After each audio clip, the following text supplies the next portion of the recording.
ایک بچہ آیا نا اپنی ماں کے لیے لباس لینے کے لیے، اور پہلے وہ گیا اپنے چچا کے پاس، اس کی ماں بیوہ تھی اور اس کا لباس پھٹ گیا تھا، اور وہ اپنے چچا کے پاس گیا تو اس نے دھتکار دیا۔ ماں نے اس کو روکا تھا، بیٹا نہ جانا، لیکن اس نے کہا کہ تیرے بدن کے اوپر جو لباس ہے وہ بھی پھٹ گیا ہے اور جگہ جگہ سے جسم جھلک رہا ہے، تو میں اپنے چچا سے آپ کے لیے لباس لے کے آتا ہوں۔ پھر جو رویہ اس نے اختیار کیا تو واپس روتا ہوا آ رہا تھا، تو کسی نے راستے نے پوچھا کہ کیا ماجرا ہوا؟ اس نے کہا چچا کے پاس گیا تھا ماں کے لیے لباس، اس نے تو لا کے بھیج دیا۔ اللہ اکبر۔ تو اس نے کہا کہ جا سین حرم میں محبت نام کا ایک شخص بیٹھا ہوا ہے، اگر تو اپنا دکھڑا اس کے سامنے پیش کرے تو وہ امید ہے تمہیں رد نہیں کریں گے، لیکن سن لے ان کا دین کوئی اور ہے۔ اللہ اکبر۔ اپنے ماں کے پاس آیا تو ماں کو کہا کہ چچا نے رلا کے بھیج دیا، لیکن آپ کی حالت مجھ سے دیکھی نہیں جا رہی۔ بچہ ابھی شعور کی منزلوں میں قدم رکھ رہا تھا، پہلے بہت چھوٹا تھا، اب اس کے اندر ایک جذبات تھے بچے کے اندر۔ تو ماں نے کہا کہ بیٹا نہیں، ان کے پاس نہیں جانا، سنا ہے کہ جو ان سے ملے دین دھرم چھین لیتے ہیں اس کا۔ اللہ اکبر۔ تو حضور علیہ الصلوۃ والسلام کے پاس جانے سے ماں روکنے لگی، لیکن بچے نے کہا کہ امی میں پکا رہوں گا، بتوں کا وفادار رہوں گا، تم اس ٹینشن کو، اس پریشانی کو چھوڑ دو۔ اور حضور کی خدمت میں حاضر ہوا۔ حضور صحن حرم میں چادر اوڑے بیٹھے ہوئے تھے، اور جا کے کہنے لگا میں پہلے بات آپ سے کر لیتا ہوں، آپ کا دین میں نے قبول نہیں کرنا۔ حضور مسکرا کے بولے بیٹا بتاؤ کس لیے آئے ہو؟ کہا میری ماں بے لباس ہے، میں آپ سے لباس لینے آیا ہوں۔ حضور نے چادر رحمت اتار کے اس کے کندھوں پہ ڈالا۔ اللہ اکبر۔ وہ واپس آ گیا اور ماں پر حضور کی چادر اڑائی۔ اللہ اکبر۔ اور ماں نے کہا کہ بیٹے اس نے اپنا دین تو نہیں تجھے دیا؟ کہا نہ، میں نے پہلے کہہ دیا تھا تیرے دین نہیں مانوں گا۔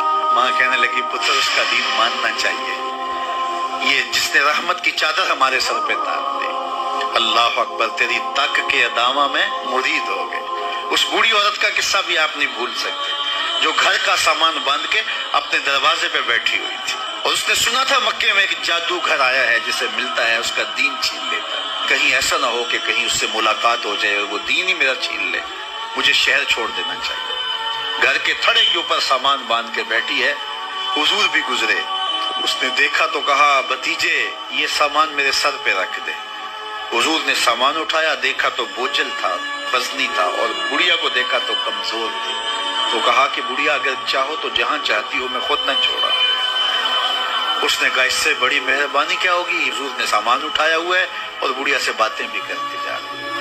تو بڑھیا کو کہا کیوں جا رہی ہے؟ اس نے کہا کہ سنا ہے یہاں ایک جادوگر ہے جو لوگوں کا دھرم لوٹ لیتا ہے، لوگوں کا دین لوٹ لیتا ہے۔ میں نے ساری زندگی بتوں سے وفا کی، میرے آبا و اجداد نے بتوں سے وفا کی ہے، میں چاہتی ہوں دین اجداد ہاتھ سے چھوٹ نہ جائیں، آخر اس شہر میں رہتی ہوں کہیں مل نہ جائے۔ خیر حضور نے کچھ نہیں کہا، اس کا سامان نہیں پھینک دیا کہ ٹھیک ہے تم پھر جاؤ۔ سامان اس کا اٹھایا اور جہاں تک اس نے جانا تھا سامان پہنچایا، سامان سپرد کر کے واپس پلٹنے لگے۔ تو اس نے کہا بچے اپنا نام تو بتا دے، لوگ کہیں گے کہ مکہ چھوڑ آئی ہو تو بتاؤں گی ایک جادوگر کے دکھ سے چھوڑ آئی، تو وہ کتنا برا بھلا کہیں گے شہر مکہ کو کہ جس مکہ سے لوگ نقل مکانی کرنے پہ مجبور ہو گئے، تو میں انہیں یہ بھی بتاؤں گی کہ جس مکے میں جادوگر رہتا ہے اتنا اچھا نوجوان بھی رہتا ہے، تو تیرا نام لیا کروں گی، تیرے قصیدے پڑھا کروں گی۔ تو حضور علیہ السلام مسکرا پڑے، کہا بڑھیا جس جادوگر سے بھاگ کے آئی ہے وہ تیرے سامنے کھڑا ہے۔ اس نے کہا سچ سے آپ ہی محمد ہیں؟ حضور نے فرمایا نام میرا یہی ہے۔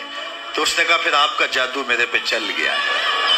اللہ اکبر۔ تیری تک کے ادامہ میں مرید ہو گئے، لوگوں کی خدمت کریں، بوڑھوں کے کام آئیں، دکھیوں کے کام آئیں، مصیبت زدہ کے کام آئیں۔ حضور یتیم ہو کے یتیم پرور تھے، لاچاروں کی مدد کرتے، لوگوں کے گھروں میں پانی بھر کے دیتے تھے، اور دکھیوں کے کام آ جاتے اور مصیبت زدوں کے کام آ جاتے۔ تو حضور سے پیار کرنے والوں، امت میں آپس میں حسد نہ پھیلاؤ، بغض نہ کرو، نفرتوں کے پہاڑ کھڑے نہ کرو، ایک دوسرے سے پیار کرو، جڑو، امت وحدہ بنے، اور اپنے ماحول کو، اپنی معاشرت کو۔ ایک بچہ آیا نا اپنی ماں کے لیے لباس لینے کے لیے، اور پہلے وہ گیا اپنے چچا کے پاس، اس کی ماں بیوہ تھی۔